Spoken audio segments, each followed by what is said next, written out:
7 tips अल्लाह ताला के करीब होने की। इस वीडियो में मैं आपको ये बताऊंगा कि इस्लाम के 5 अरकान तो हैं ही, इसके अलावा वो कौन सी 7 अहम टिप्स हैं। अगर इन पर अमल किया जाए तो इंसान अल्लाह ताला के बहुत करीब हो जाता है।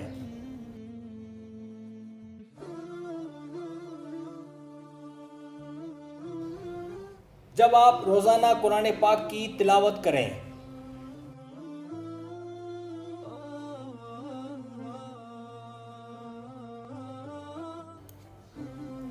जब आप अच्छे दोस्त रखें और इनकी सोबत से आपको फ़ायदा हो,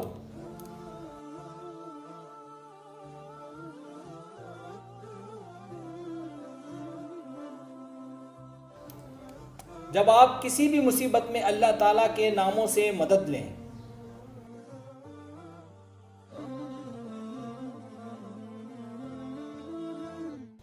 जब आपको इस बात का यकीन हो कि एक दिन मौत आनी है,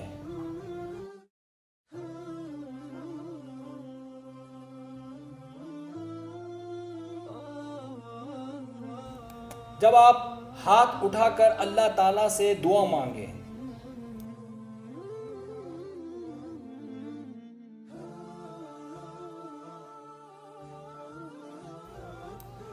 जब आप लोगों से छुपकर हकदारों की मदद करें,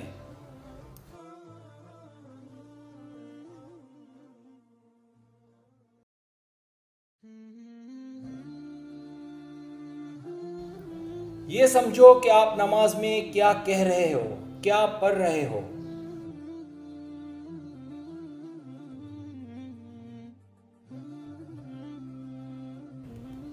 अगर आपको मेरी वीडियो पसंद आए तो बनाए मेहरबानी सब्सक्राइब करें, लाइक करें, शेयर करें, अपने दोस्तों से कहें। सब्सक्राइब करने से ये होता है हमारा जो चैनल है वो ग्रो करता है, आगे बढ़ता है। वीडियो देखने का बहुत शुक्रिया। अल्लाह हाफिज़।